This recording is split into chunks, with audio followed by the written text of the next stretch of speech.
Good evening, everyone, and welcome to the Standing Committee meeting of Monday, November 2nd, 2020. I'd like to call the meeting to order. We'll begin with the Land Acknowledgement. The Durham District School Board acknowledges that many Indigenous nations have long-standing relationships, both historic and modern, with the territories upon which our school board and schools are located. Today, this area is home to many Indigenous peoples from across Turtle Island. We acknowledge that the Durham region forms a part of the tradition and treaty territory of the Mississaugas of Scugog Island First Nations, the Mississauga peoples, and the treaty territory of the Chippewa of Georgina Island First Nation. It is on these ancestral and treaty lands that we teach, learn, and live. Are there any declarations of interest? Seeing none, could I have a motion to approve the agenda? Trustee Morton? There are no community presentations this evening, so moving on to item 6. A, Compendium for Black Student Success with Superintendent Margaret Lazarus. Thank you, and through you, Chair Thatcher. The report can be found on page 1 of your board package. The purpose of this report is to provide trustees with an update on the work that DDSB is doing to support the action items in the Compendium of Action for Black Student Success, which is in its 3rd year of implementation. Appendix A gives a comprehensive overview of the actions taken over the past 2 years to strengthen the work in anti-Black racism, address systemic barriers, and interrupt the negative trends and patterns around access, engagement, and performance for Black youths. Our work, as always, is centered on the students and the communities that we serve and highlights several of the initiatives that will be undertaken this year that will impact students. We continue to focus on training for DDSB staff at all levels in the organization, recognizing that it is through a comprehensive understanding of colonialism and Canada's participation and relationship with the transatlantic slave trade that will give us an understanding of how our major institutions, laws, and social norms have been built on this foundation and reflected in present-day realities. This evening's presentation will focus on the intended impact that recent training with Dr. Nicole West-Burns is having on participants and how they are using the information gleaned from the sessions to support students and teachers in meaningful ways. Please join me in welcoming Meryl Matthews, Equity Officer, Jackie Steer, Executive Equity Coordinator, Dr. Steve Graffey, Chief of Psychological Services, Chris Anderson, Innovation Education Facilitator, and Camille Ali, Equity Facilitator. So thank you, and we will begin our presentation. Good evening, everyone. We're here tonight to share some of the work being done as a result of the action items set out in the Compendium of Action for Black Student Success. The Compendium is a companion document to the district's equity strategy. One of the action items in the document is the training of DDSB teachers, administrators, and employees in addressing anti-Black racism. Dr. Nicole West-Burns is an expert in anti-Black racism training, and in the coming weeks, she will be providing training for DDSB learning at home teachers and administrators. Over 800 teachers are expected to participate in the training. Dr. West-Burns has already begun working with DDSB interdepartmental teams. This knowledge building and job embedded professional development brings departments such as curriculum, inclusive student services, and innovation technology departments together. Addressing anti-Black racism cannot be done in isolation and is an integral part of all that we do to ensure student success. It is imperative that all departments work collaboratively to identify and eliminate anti-Black racism. Tonight, we will hear from Chris Anderson, Innovative Technology Facilitator, and Dr. Steve Graffey, Chief of the Psychological Services Department, my apologies, about their participation in anti-Black racism training and how it impacts their work and ultimately student achievement. Well, good evening, everybody. I'm Chris Anderson.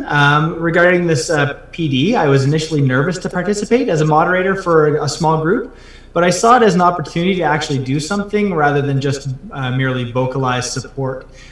We had a pre-meeting which really helped put my mind at ease and get comfortable with being uncomfortable with some of the topics involved.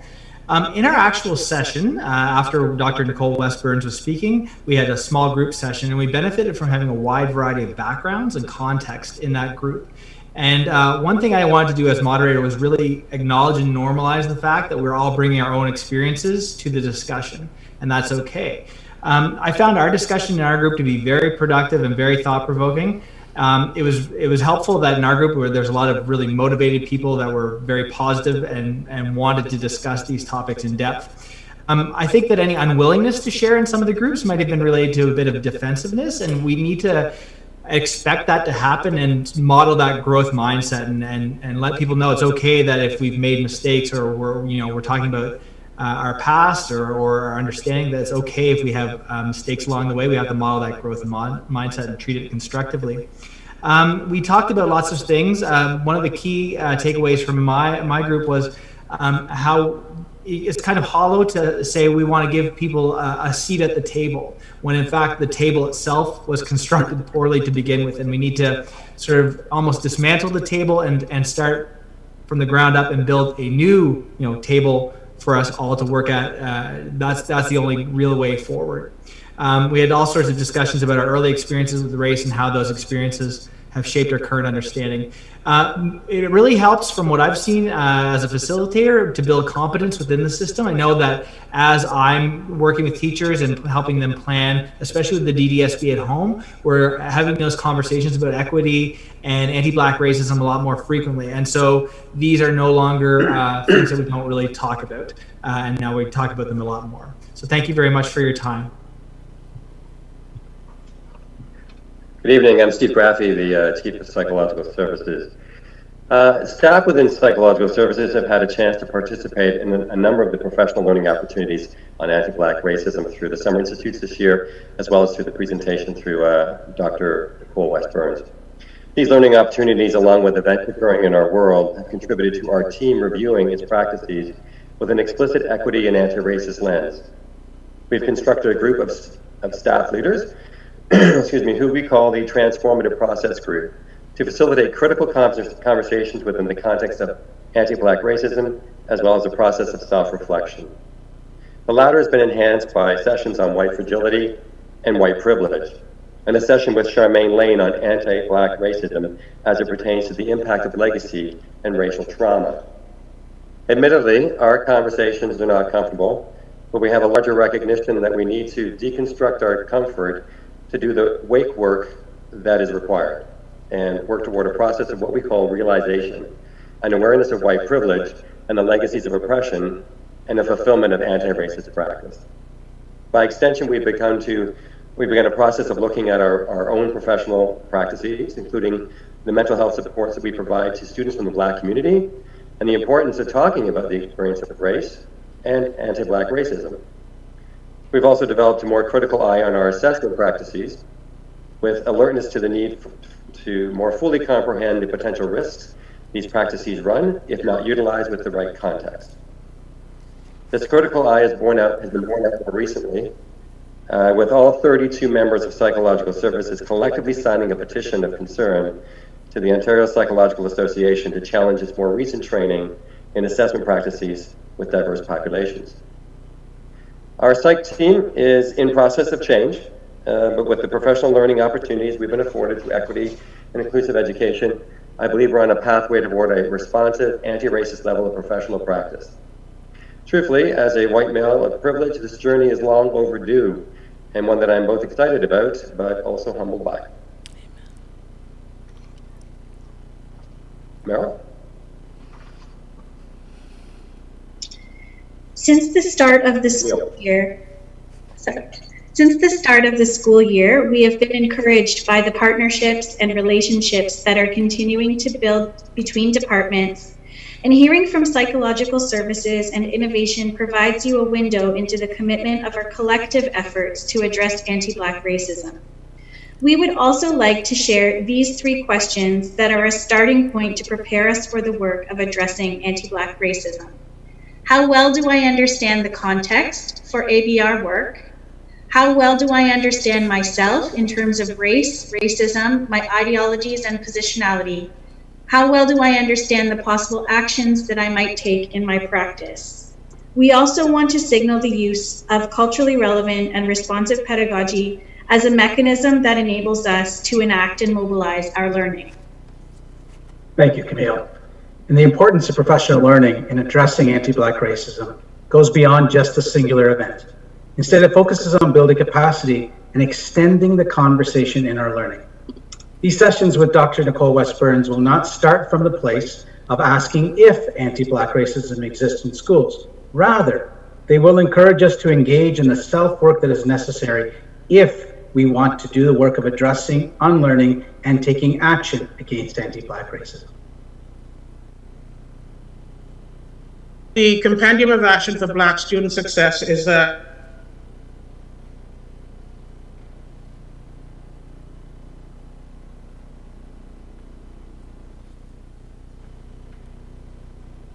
administrators, parents, students, and a special education representative.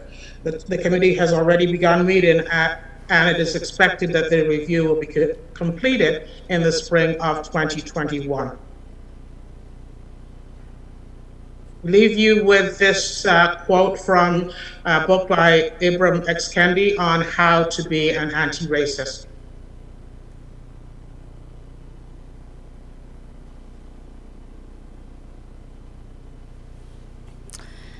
This brings us to the end of our presentation this evening, and we are pleased to answer any questions that you may have.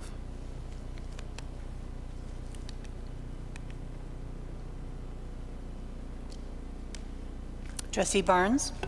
Sorry, not so much questions as, again, how thrilled I am that staff are so invested in this journey. And I like where we are, where everything is so integrated, that it is actually a part of every department that we're working in. I think that's very important for our students. I think as we go through this process, we'll find that not only is it good for our Black students, but it will actually impact all of our students, because we're looking at the whole picture instead of just pieces of it. So I want to thank you for the journey, and I want to thank you for the work, because I know it's thankless work and it's hard work, and we do it and you do it because there's a passion in it.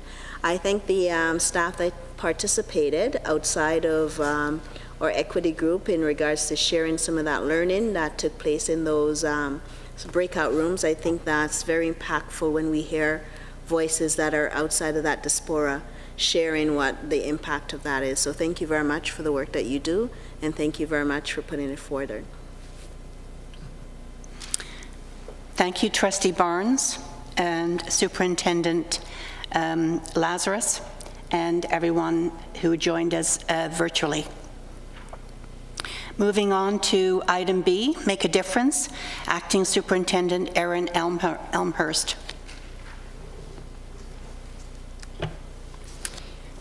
Thank you, and through you, Chair Thatcher. The report can be found on page 13 of your package. The purpose of this report is to provide trustees with an update on the Make a Difference strategy, specifically the Make a Difference Depot.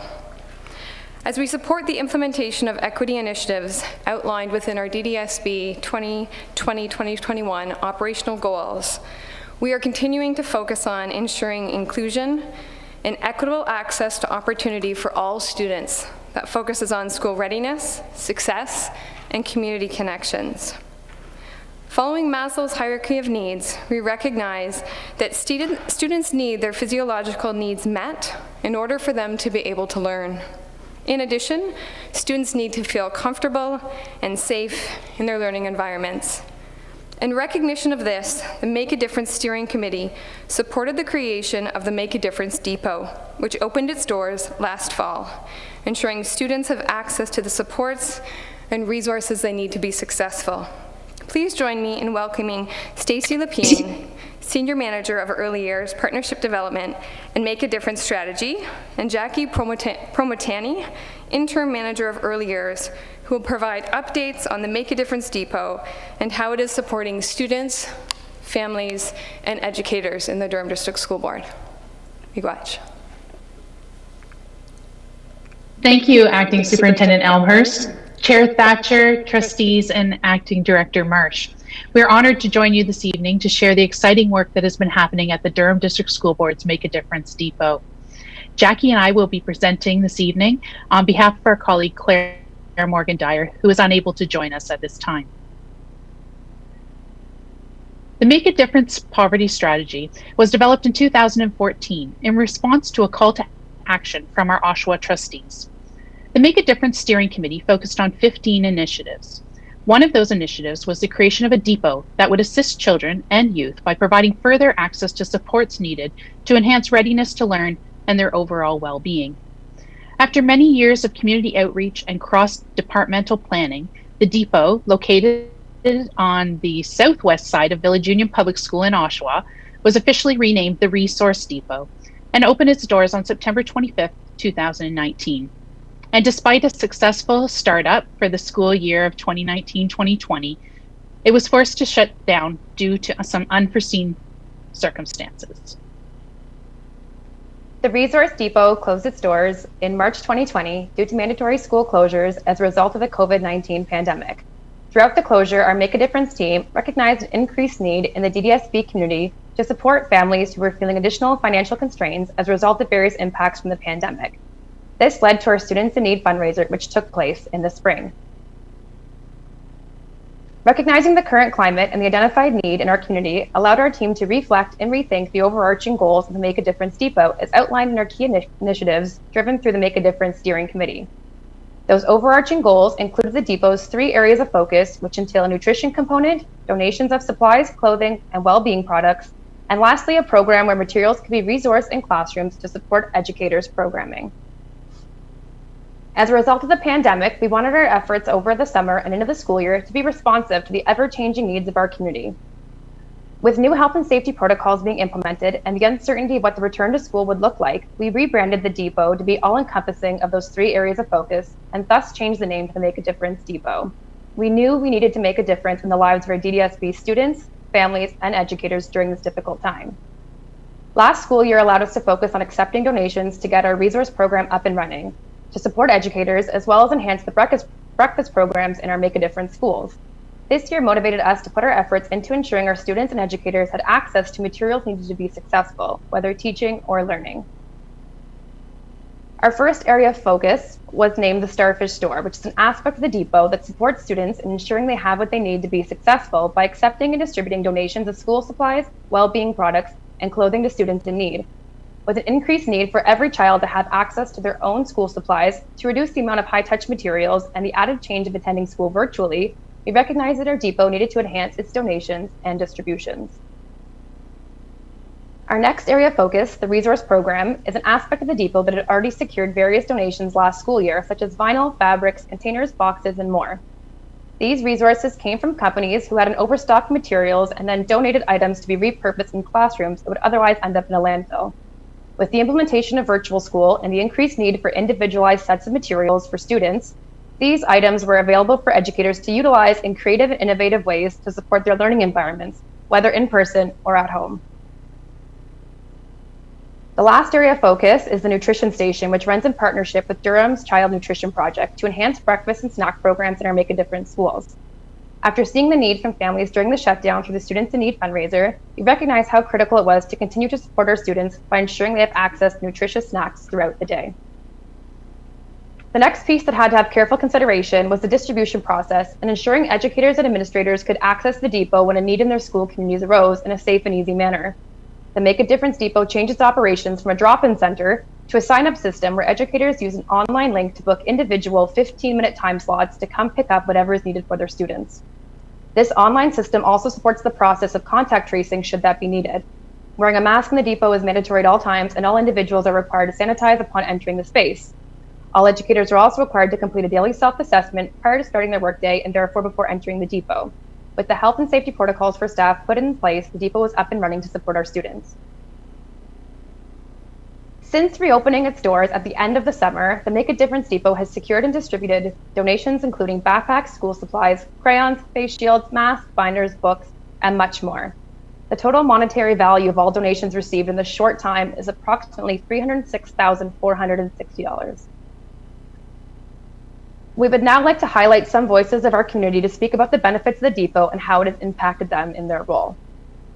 Hey, what's up, everyone? It's your man, Mark Strong Strizzy from the Toronto Raptors. And of course, I'm the cultural ambassador at Penny Appeal Canada. Just want to tell you how excited we were and still are to be affiliated and in partnership with people like Make a Difference over in DDSB. But first, Penny Appeal Canada, which I'm the cultural ambassador of, is an organization that is a relief and development organization that is committed to attempting to eradicate different things like homelessness and poverty and hunger, both internationally and nationally. One of our national initiatives was to raise enough funds to purchase over 3,000 backpacks and supplies to distribute across schools in our GTA area, so from Peel to Durham. We had a chance to connect with those that make a difference, and it was so important that we had the right organization that would be able to vet out the right beneficiaries, be professional, be diligent, and be committed in their efforts to making sure that those in the community received these resources. So we're very happy to have been part of that affiliation with those at Make a Difference. What was really important too is that when we had an excess of supplies, an excess of backpacks, we weren't able to distribute to other communities and organizations. They didn't have any place to house them. But over at Make a Difference, they told us about the depot that they had, which was really important to us because not only does it mean that we were able to supply those that came on the day that we did our pop-up shop, but we're also able to know that the giving always continued further on. So whether it be somebody wasn't able to make it that day, or maybe there was another crisis to be happening later on in the wintertime, at least the depot was a place that people out in Durham were guaranteed to have some place that would have some resources waiting for them on hand to help relieve them in a time of crisis. It was very important to work with them in that space as well too, because now that we know that it's there, at any point in time, if we know we have different resources and different supplies and different tools that we'd like to send out to the people at Durham and those communities that are, underserviced, underprivileged, those who are marginalized, we know that there is someplace that they can at least house the materials in order to distribute them at their own time and at their vetting their own beneficiaries, which was awesome. And of course, working with Make a Difference, they really made a difference when it comes to working with organizations. We've worked with others in the past, and this was by far one of the most professional, delightful, and committed to the community, and also had their pulse, their finger on the pulse of the community as to what they need and how to get it to them. So we thank them over at Make a Difference, DDSB. We love working with you guys and hope to continue with that affiliation, and also hope to continue to send things over to that depot where you can house things that are available for people at their own timing, because we know that we can never really tell when a crisis will occur, and when it will, at least the depot is there so that there will be someplace people can rely on to have something to get them through hard times.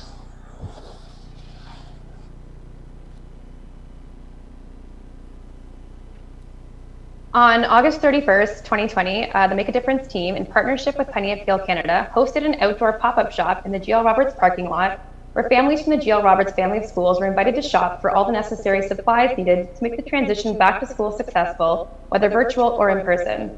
The Make a Difference team connected with administrators at the school level to send invites via email and regular mail to all families invited. On the day of the event, 197 backpacks with school supplies were distributed to those who were able to make it on the day of, and then 276 more were delivered to the various school locations following the event for the families to pick up who could not attend. On top of that, an additional 227 backpacks with school supplies were donated and delivered to the Make a Difference depot through Penny Appeal Canada for DDSB staff to distribute to other families as various needs arose. Hi, I'm just so thankful that we were able to get some school supplies for the kids that I wasn't quite able to get this year. Show them what you got, Sadie. I got a frozen backpack. Morrison. I got a frozen backpack. They're very excited, and we thank you very much.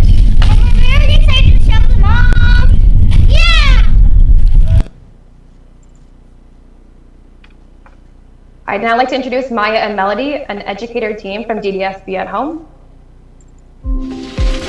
Hi, I'm Maya Wilcox. And I'm Melody Mitchell. And we're an educating team with DDSB at Home.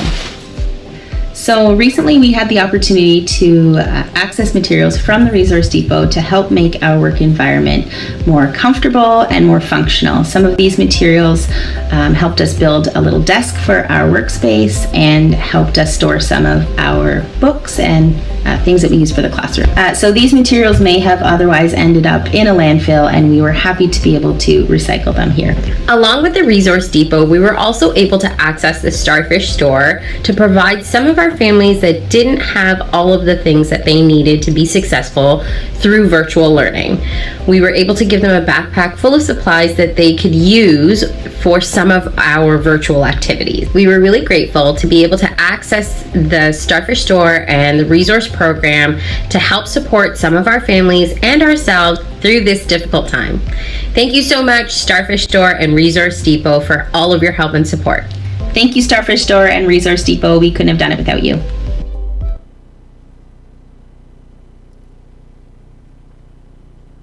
Now that the depot is up and running, and with all the new protocols in place to keep everyone safe, we're focusing on what my colleague Jackie calls the 4 C's. So we're going to focus on collaboration, connection, coordination, and communication at the depot.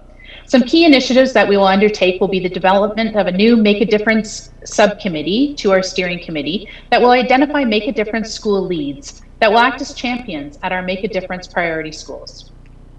We will respond to increased food security needs by enhancing the nutrition station to include a giving pantry that will supplement our grocery gift card program.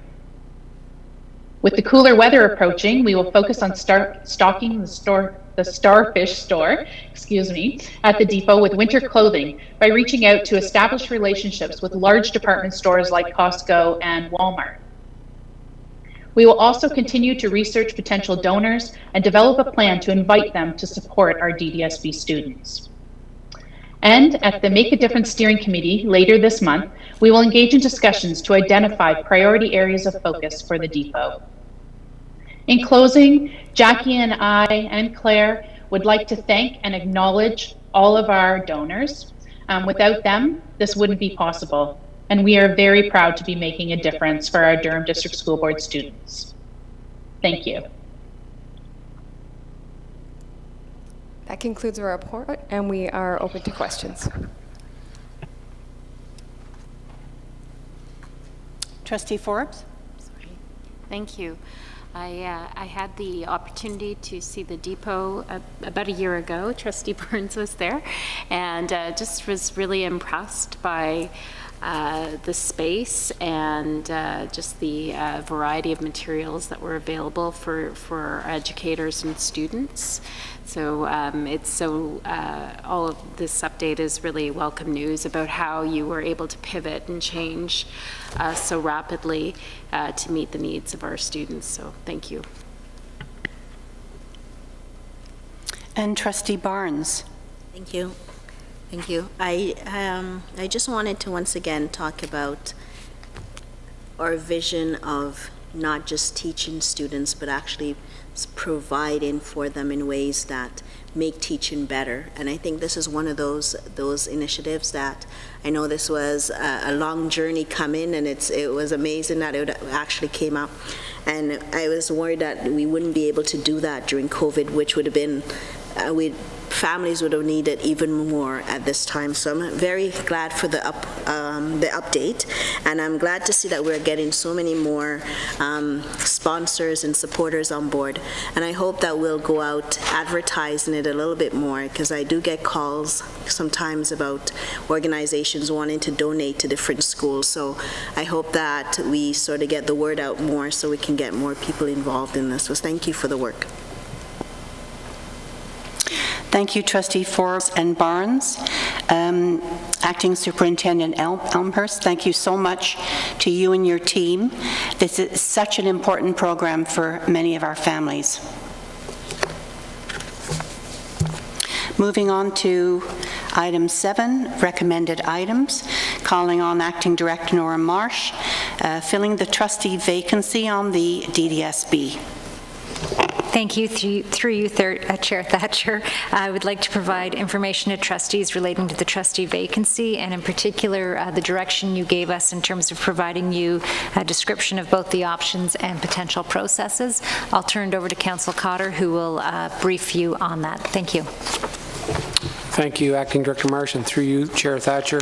So pursuant to the provisions of the Education Act and the board's bylaw, there are two options for filling the vacancy.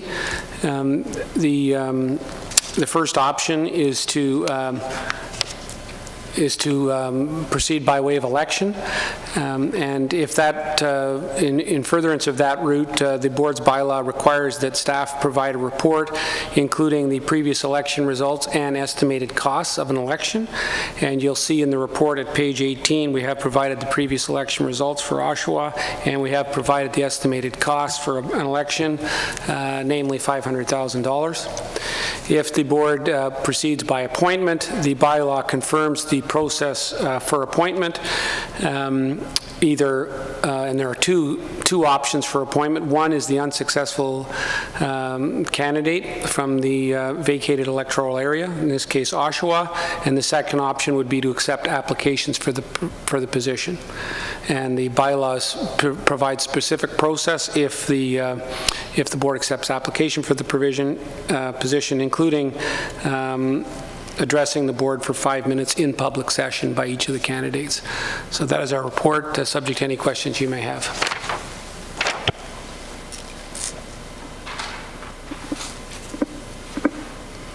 Seeing none?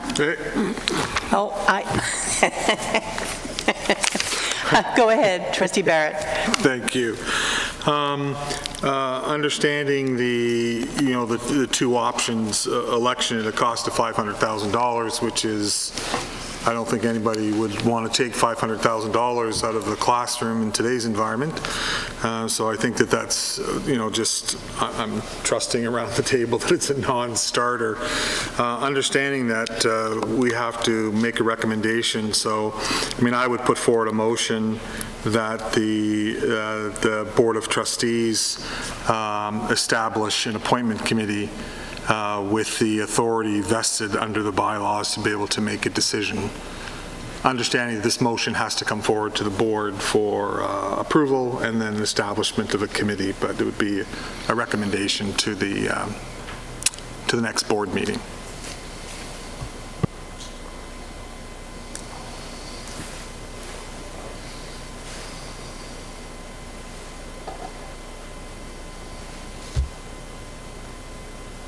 So this is, go ahead.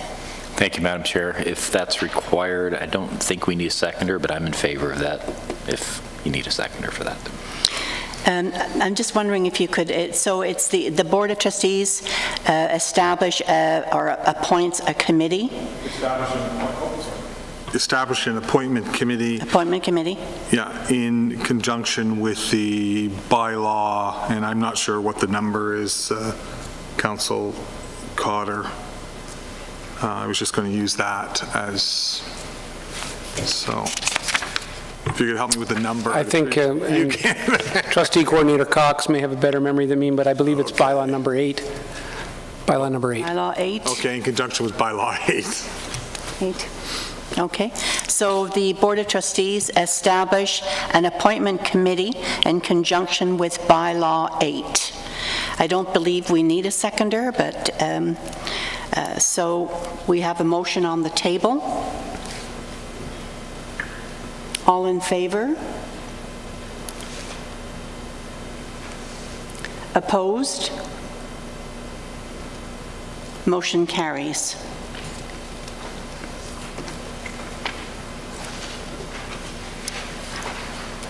So moving on to item 7B.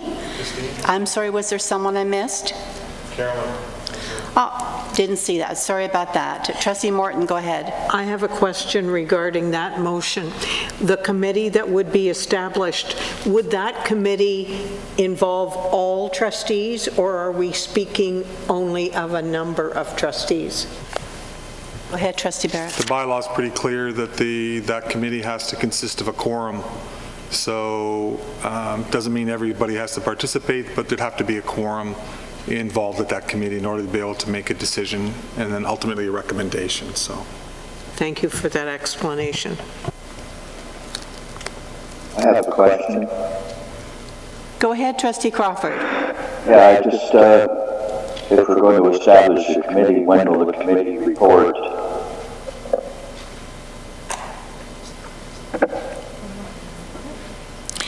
If we establish a committee, why not a committee of the board? Is that your question? No, it can be a committee of the board, but we need to set a date when we're going to report. Can we put the committee together and report by next board meeting? It should be a fairly simple process. All right, Trustee Barrett. as much as that might be an easier process, the reality is that from a governance standpoint, the standing committee does not have the right to actually establish the committee. It has to go to the board to be able to establish the committee. At that point, Trustee Crawford, you could then establish, depending upon the outcome of that committee, you could then say when you want it to report. But at this point, it's just a motion, so it still has to go to board for approval. So only board can establish the committee then? Correct, yeah. Similar to your earlier question about an in-camera item, this is very similar process. Well, except for that particular item, we took action. Except it's coming to board for approval, but I don't want to cross boundaries of conversations, but. So, Trustee Crawford, the motion was carried, so we will now put that on the agenda for our next board meeting. That's fine. Okay. Item 7B, the strategic planning process with Acting Director Nora Marsh. Thank you. Through you, Chair Thatcher. This report is found on folios 20 to 22 in your package. As the board is aware, the Ministry of Education does require school boards to develop and implement multi-year strategic plans, and the ministry requirement is that it's a minimum of a 3-year plan. The Durham District School Board did undertake that work in January 2018 when they hired a consultant to help them with an extensive consultation process. And in September of 2018, Ignite Learning was launched very successfully with high subscription throughout the district in terms of fidelity to it. In terms of the expiry of Ignite Learning, it will come due then in June 2021 in terms of the 3-year term that was set to it. So the content of this report is to identify for trustees the consideration that during the emergency school closure, some of the work on Ignite Learning was paused as we focused on the most important pandemic work and then privileged the common elements from Ignite Learning for our pandemic planning. However, with that pause and with the relevance of Ignite Learning, we are suggesting to trustees that they consider, should they wish, for an extension of the current plan of Ignite Learning, and that we don't necessarily hire a consultant for this January to undertake a consultation process, but instead suggest extending the Ignite Learning plan either for 1 more or 2 more years, depending on trustees' preference. It would allow the senior team and the staff of the district to work more closely with the conclusion period of the Ignite Learning strategic plan, given that we have had some interruption over the course of this year. It also, I think, is reflective of our feeling that this year is not a regular year, and so really wanting to focus our activities in terms of where we're at with the plan and where we're at in supporting schools during the pandemic. So it's here for your consideration, and with the option of either an extension of 1 or 2 years should you choose to do that. I also note that while the minimum requirement of the Ministry of Education is 3 years, that many boards do adopt a 5-year plan, so you would not be unusual should you choose to extend the period for this plan, but staff are very happy to work with whatever the Board of Trustees feels is best for the system. Thank you. Trustee Barrett. Thank you, Chair Thatcher. I have a great deal of empathy for the many levels of leadership within the Durham District School Board, right from our custodians, right through our secretarial help, right through our teachers and department heads and principals and vice principals and superintendents. And I can equate this to the realities of what's happened during this COVID crisis. And we have focused a great deal of our attention in order to be able to make sure that we have given rise to each crisis. Some of them because of the pandemic, some of them because the ministry has created crises that we've had to been able to deal with.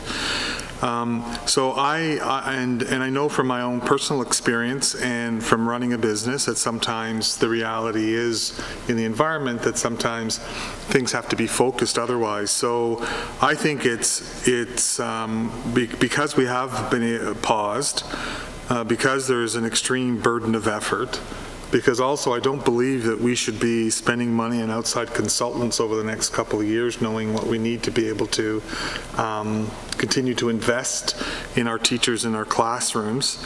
And I would put forward the motion that we extend our Ignite Learning for a period of another 2 years to be able to have it make a 5-year plan, with the proviso and understanding, which would be consistent with our leadership team, that if there was a need to be able to adjust, if there was a need that needed to be addressed, it would obviously be brought to the board and addressed. Because I think that, trying to coin the phrase is that we're not talking about just change for necessity, we're talking about necessary change. So I would put forward the motion that we extend the Ignite Learning for an additional 2 years until June 2023, if I'm correct, right, with the timing? So I would put forward that motion.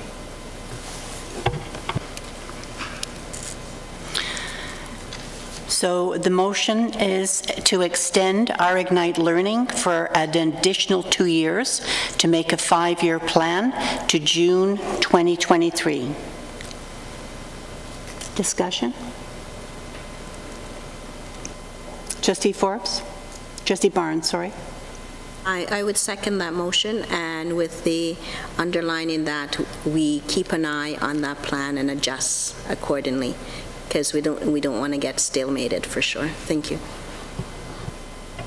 Thank you. Trustee Morton? Thank you, and through you, Chair, I completely support that, because provincially we are recognized. We have an amazing strategic plan. Who wouldn't believe in success, well-being, leadership, equity, engagement, innovation? This is where we need to be. So extending it for another 2 years, that's perfect. Thank you. Okay, so we have a motion on the table to extend our Ignite Learning program for an additional 2 years to make a 5-year plan to June 2023. Trustee Crawford? No, it's Trustee Templeton. Through you, Madam Chair. Is it for June or to September 2023? Go ahead. Thank you. Through you, Chair Thatcher. So the run of the strategic plan is tied to the school year calendar, and so it launches in September and then concludes in the month of June. Thank you for the clarification. Thank you, Trustee Templeton. So we have a motion on the table. All in favor? Opposed? Motion carries.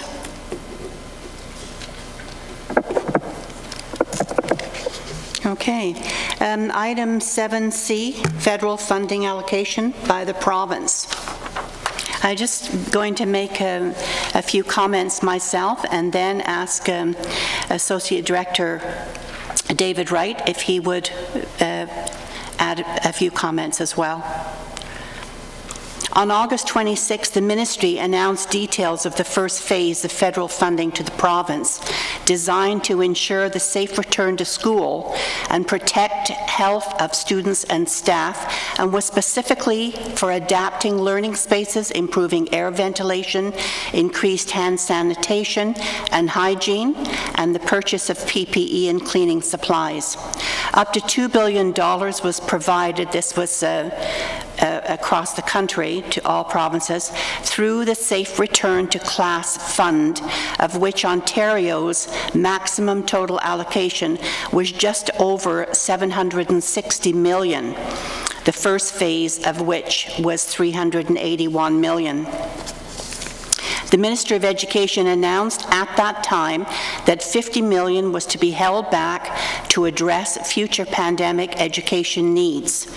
On October 5th, a follow-up announcement highlighted that $35 million of this $50 million held back was to go to 4 school boards identified as priority areas: DDSB, Peel, York Region, and Ottawa, 4, I might add, of the 12 school boards that operate within this area.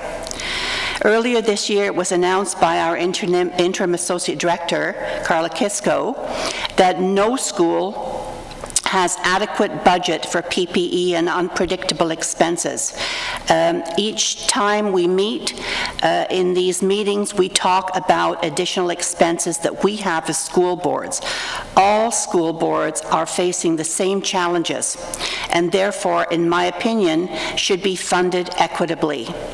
I'm sure that was the intention of the federal government through the Safe Return to Class Fund.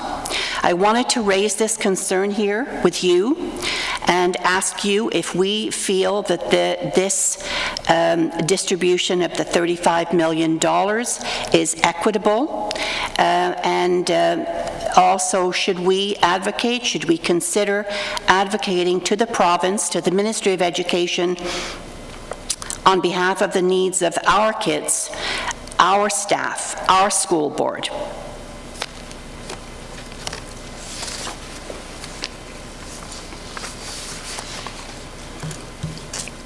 Associate Director Wright. Thank you, and through you, Madam Chair. Just one point of clarification. There were 4 areas of the province that received that funding. There was actually 12 school boards that received funding out of that $35 million pot. The 4 areas of the province that received the funding did have significantly and are currently experiencing significantly higher levels of COVID infection than the rest of the province. Another point of clarification, if I may, at the time when Acting Associate Director Kisco was here, I don't believe it was clear that the PPE was going to be paid for by the province. That has been clarified and confirmed now by the Ministry of Education that they are paying for PPE for school boards. Not that it's always sufficient, but certainly the bulk of that burden has been taken away from us. I think it's fair to say that without the injection of the federal money, of which Durham District School Board received just over $7 million, it would be very difficult to be operating in the current circumstances. I believe that there is another $380 million being allocated to the province of Ontario. The Ministry of Education of the province has not yet indicated how that will be distributed to school boards. We're hopeful in a similar manner to the first half, but certainly that money could be put to good use. I would say that the supports above and beyond the board would normally be expected to provide are still not reconciled with how they will be funded, supporting access to technology for students so they can engage in learning in whichever mode they choose is challenging, certainly, both from a supply standpoint, but from a fiscal standpoint as well. And so I think it's fair to say that this year has not been fully funded.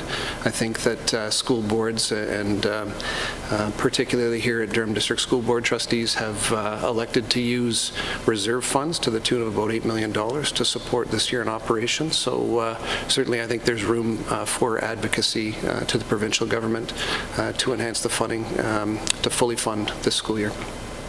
Thank you. Thank you, Associate Director.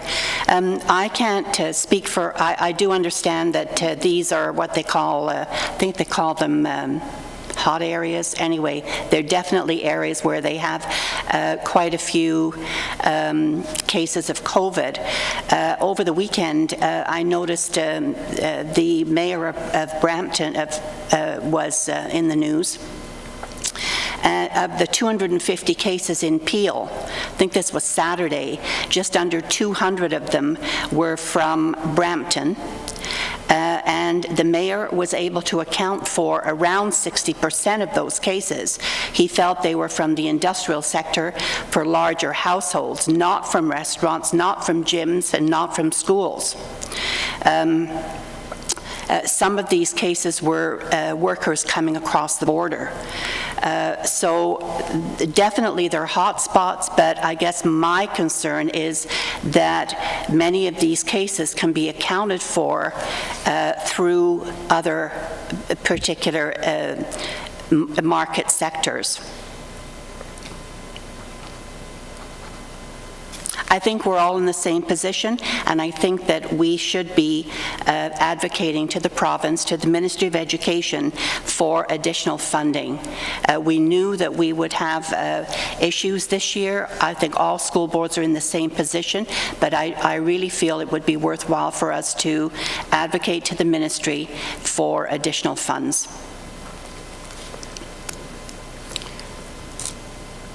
Trustee Forbes? I think Trustee Barrett was first. Were you first?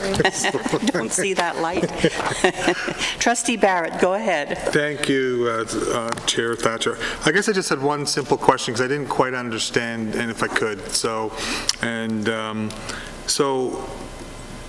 of the federal funds that were given to the province, how many dollars did the Durham District Board receive? And I don't care about what the province has given us and how adequate or inadequate that might be, but have we received any dollars that could be directly attributed to the federal government? Through you, Madam Chair, the Durham District School Board has received $7.2 million from the federal flow-through money. So that's the $2 billion national announcement, of which $760 million came to the province of Ontario, that was intended to be distributed in two parts, one the first half of the year and the second half of the year. Okay, thank you. Go ahead. Sorry, through you, Chair. I'm going to add that when we received that first lump of funding, you may recall we brought that plan in terms of how we had spent all of that money, and we hadn't appropriately identified what was federal and what was provincial in that plan at that meeting. So the interim associate director then clarified in that meeting what was federal funding. So when it came in and it flowed through, we identified a number of initiatives that it funded. Okay, and thank you for that clarification. I will say I vaguely remember that report, but that's we've had a few reports over the last 6 to 7 months. So, I mean, I understand I understand Trustee Thatcher's concern. I know that there's a need to be able to balance. You don't buy fire hoses for someone's house that's not on fire. You might want to be able to put the fire out where it's burning. However, I'd like to build on what Trustee Thatcher is saying, though, in the sense, and I have 13 plants that sit in a lot of these hot spots. And I would agree with the analysis that Trustee Thatcher has put together, is that not necessarily all of the number of cases, because we analyze them on a daily basis as well, being able to make sure we're protecting our employees, just as I know all our staff are analyzing every single number that comes out in the Durham region. But I don't believe that there has been an equity of being able to ensure, because there is the money, I think, for putting out the fires. There's also the money that's necessary for fire breaks. And I don't think that we're getting the money necessary for fire breaks in order to be able to make sure that we are adequately funding prevention. The Durham Board, because of the decisions that we made around this table a couple of years ago, certainly we're in a very advantageous position with our Chromebook initiative. And I think we're miles ahead of other boards that didn't have that same initiative. However, what that dollars has come from from is it's come from other areas, and other boards now are being funded for that. And we're not getting that funding because we spent that money. We spent $3, $4, sometimes $5 million on being able to make sure that our students had. I don't think all parents recognize that we're in a very good position because of that initiative, and we spent dollars. So I would think that advocacy, to build on what you're saying, Trustee Thatcher, is an important element, because I think there has to be a balance between equity and fairness. I'm not asking that we don't protect neighborhoods that are definitely, our hot spots, but we also need to make sure that we build fire breaks in the Durham board. Trustee Forbes? Thank you. And I would completely agree with Trustee Barrett. We still have the same requirements if we're operating schools in hotspots or not.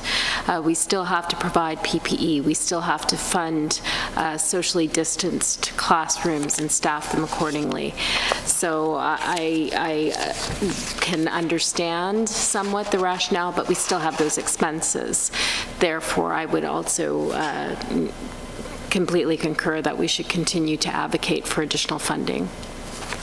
Thank you.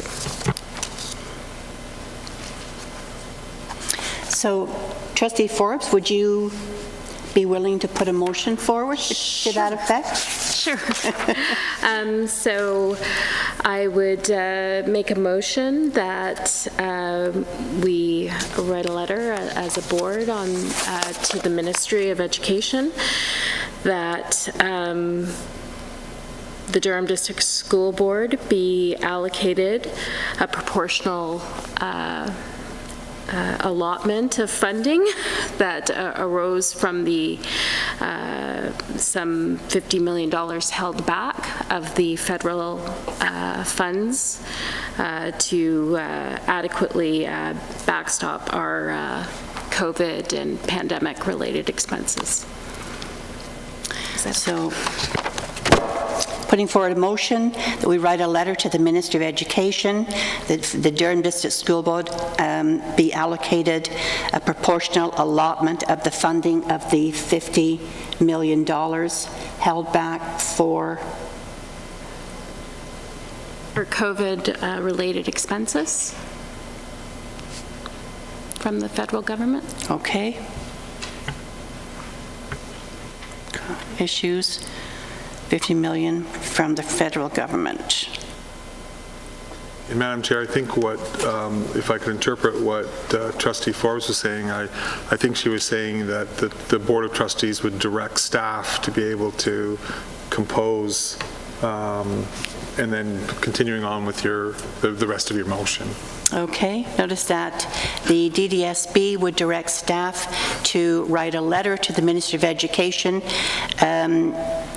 requesting that the Durham District School Board be allocated a proportional allotment of the funding of the $50 million from the federal government held back for COVID-related issues. Something else? Expenses. All right. Any discussion? Further discussion? All right. All in favor? Opposed? Motion carries. Moving on to Trustee Donna Edwards, item 7D, notice of motion, election process for the OPSPA Board of Directors.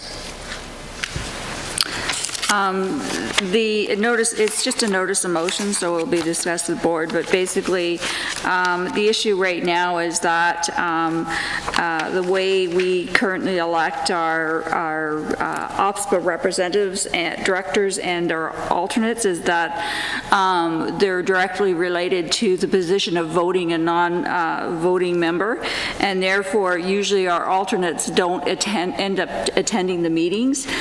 So what I'm I'm suggesting is that we elect our voting member, and then our other director becomes the voting member if the voting director cannot attend, and the alternates are elected at large. That way you have your informed members making the decisions on behalf of the board, most informed, because even though they get the minutes, they don't have the benefit of attending the meetings, because our directors are fairly good at attendance of all their meetings. So it's just a notice of motion to be did. Okay, thank you. Trustee Edwards? Moving on to item 8, information items, starting with our student trustee report.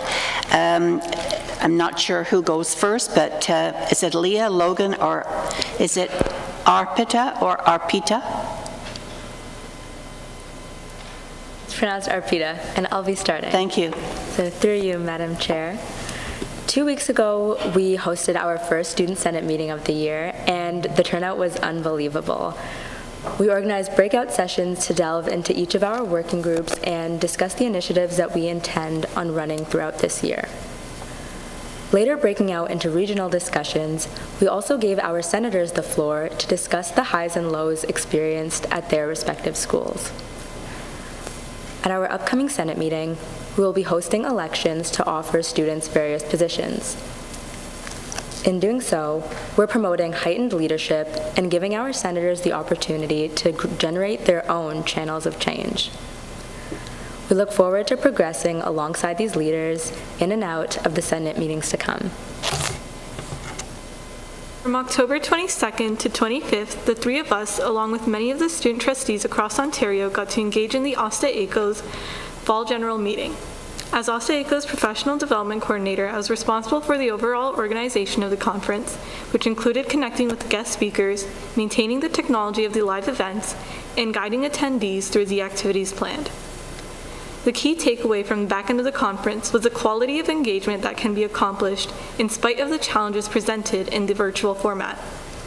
We, as Durham student trustees, can use these technical skills to further improve our virtual Senate meetings and work towards our community outreach goals for the term.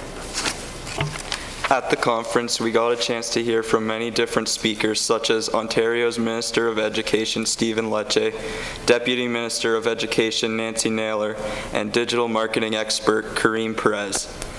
There were also 2 former DDSB student trustees, Tyler West and Roseanne Wright, featured at the conference as alumni speakers. We also received professional development through sessions where we improved our media literacy and boardroom etiquette. Today was also the first day of 2 of the Ontario Student Leadership Conference, a conference that we, along with the student senators, are attending as a way to improve our leadership skills. We would like to shout out the teamwork that J. Clark Richardson exhibited through their submission for the OSLC Film Festival that reached the top 6. That concludes our report, and we would be pleased to take any questions. Thank you. Seeing no questions, thank you very much for your report. Moving on to Associate Director David Wright and the update on the Unnamed North Ajax French Immersion Public School Boundary Consultation process. Thank you, Madam Chair. A report on the same boundary review was brought to trustees on October 19th, and at that meeting some concern was raised about the review in relation to the timing and potential impact of the current district French review. We are bringing some additional information for you through this report this evening, and through you, Chair, I'd like to ask Chief Facilities Officer Nanscaville to present it to you. Thank you. Thank you, and through you, Madam Chair. For any new or adjusted boundaries, they are typically approved by the January board meeting of the year that the boundaries take effect. And this timing allows for the creation of the official enrollment projections as well as the associated staffing process. On page 26, page 2 of 4 of the report, the enrollment projections process We explain how it's outlined. We need it by the end of January for the projections for the staffing of schools to occur in March. And this timeline is significantly driven by the collective agreement language and the cutoff dates around teacher assignments and redundancies. But given the complexity of a new school opening, successful transitions for students are grounded in advanced system planning time, and having sufficient time allows families to access the appropriate childcare, allows time for bus routing and communication, as well as the procurement of supplies related to the startup of a new school. On the middle of page 27 of your package, we have outlined for you what the projection process and the staffing timelines look like, starting at the end of January and running through till the middle of May. So to achieve these timelines, it would be necessary for us to start this consultation for the new unnamed North Ajax French Immersion Public School to still be able to bring a recommendation report to trustees on January 18th of 2021.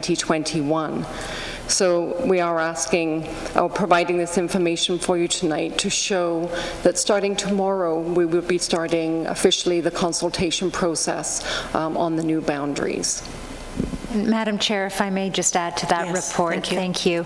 So in terms of, we understand the timing in terms of the French review coming forward in January as well. However, when that French review comes forward, it's not going to come into effect immediately, and so we do want to reassure trustees that we will do our very best then in terms of any family that would be impacted in terms of future implementation, that we would certainly look to mitigate any impact.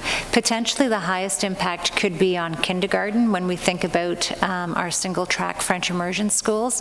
And the reality is that by the time this would come into effect, it wouldn't necessarily be those children would have aged out of kindergarten. So we have thought about that part of it, understanding at this stage we don't know completely what will be held within that French review, but also understanding we won't be able to implement the French review results immediately.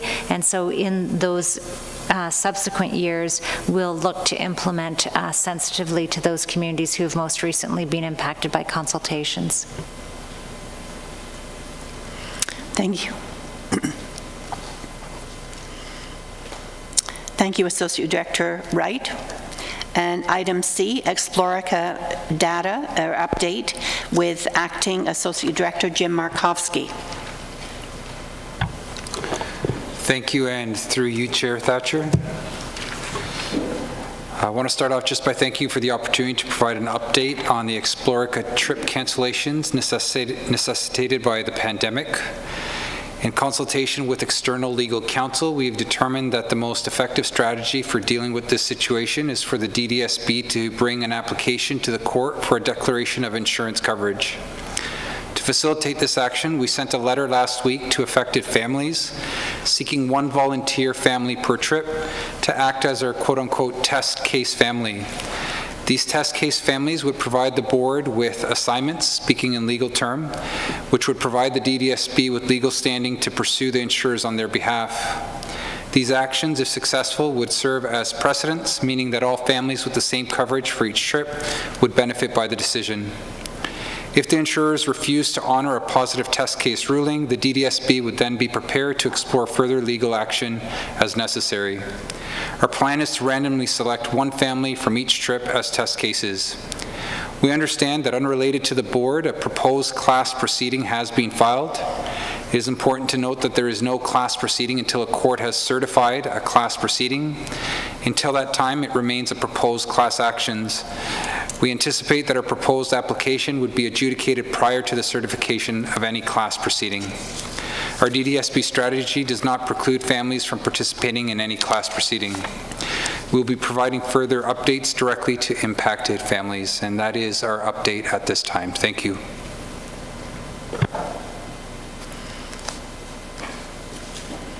Thank you. Moving on to item D, the OPSPA report with Trustee Edwards. The report is quite short, just that there is a Central East regional meeting this Saturday from 9 to 11 being held virtually, at which time we will be electing our vice chair for the region, as well as discussions on issues, legislative issues, and startup issues and COVID-related issues at that point in time. And that's my report. Thank you. Thank you, Trustee Edwards. Moving on to item 9, committee reports, and calling on Trustee Barnes for the Equity and Diversity Ad Hoc Steering Committee report of October 21st. Thank you, Chair. We had, and we've already seen some of that, we have the Compendium for Action for Black Student Success Update.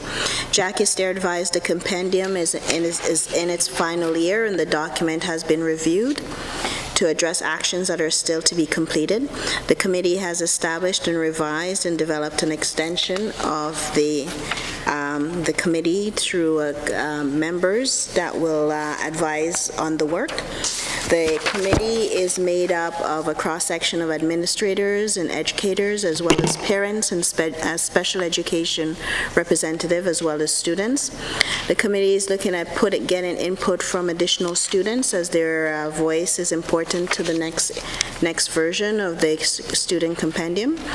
We are moving forward with making sure that everything is measurable, so that we can have our outcomes for our committee measured and reported to back to the committee. Our equity report, we had professional development sessions for our DDSB at home campuses.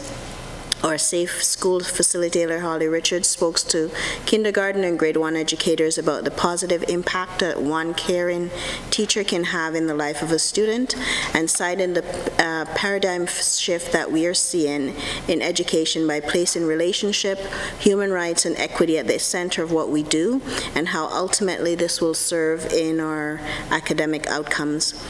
The cycle of PD educators are asked to revisit how they would have to become culturally competent and truly express a value and an interest for their students' identities and their lived realities in order to build trust.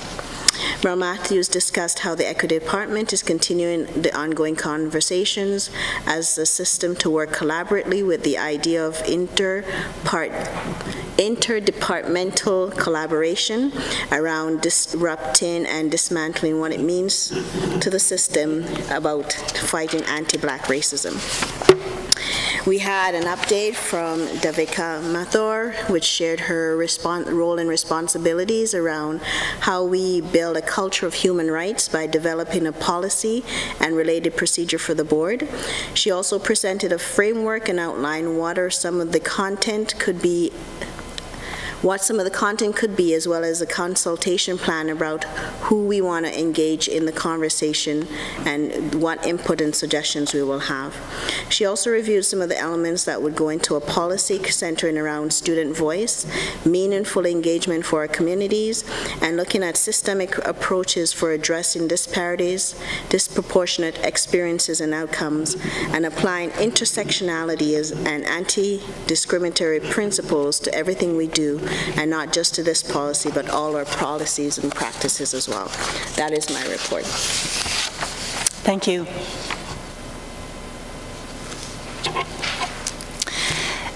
There is no, I don't see any correspondence, and I don't see any other business.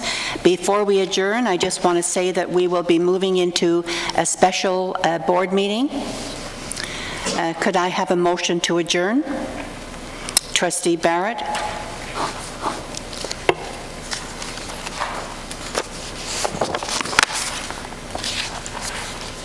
Thank you.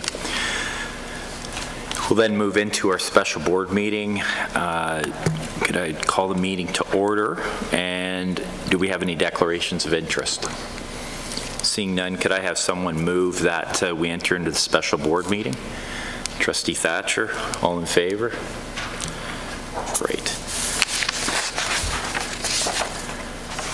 So So we have an announcement, and I'm pleased to share with the public that following a national search, the Board of Trustees has appointed Nora Marsh as the next Director of Education for the Durham District School Board. I know she is a familiar face to those who have watched these board meetings over the course of this year as the Acting Director of Education. Nora has a long history as an advocate for public education and as an innovative change agent, relying upon her executive experience with 2 other Eastern Ontario school boards and as the CEO of a provincial Crown agency. This experience has served us well since joining the DDSB a year ago.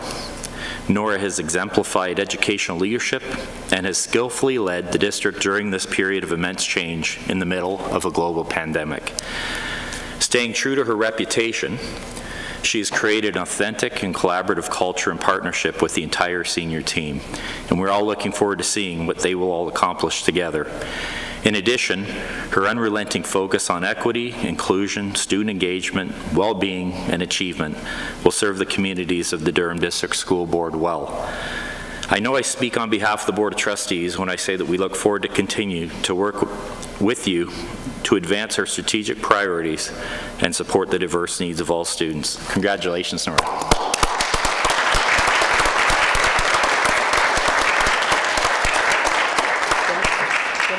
Would you like to say anything at all, Nora, before we adjourn? Well, you know I'm always long-winded. Through you, Chair Brainy, I just want to express, first of all, my extreme gratitude to the senior team who we've worked alongside one another so well during such an unusual time, and I'm looking forward to continuing the work with them. I want to thank the trustees for the trust you have shown in me and my leadership. It is an honor that I do not take lightly. We have incredible, amazing educators and staff in this district who time and time again just show how much they care about public education and our students, and I am thrilled about what we will accomplish together with all of the staff within the district in service of students, and so I thank you very much for this opportunity. It is indeed very humbling, and I want to also again express my gratitude to the senior team who I feel such a great affection for given everything we've gone through, and they are just constantly in the interest of students coming together, so thank you so much. Thank you.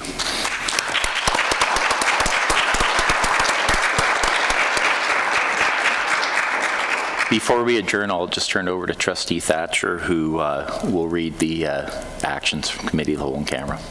The Board approved the actions of the Committee of the Whole in camera and discussed appointments, personnel issues, and employee relations issues. And could I have a motion to approve the actions of Committee of the Whole?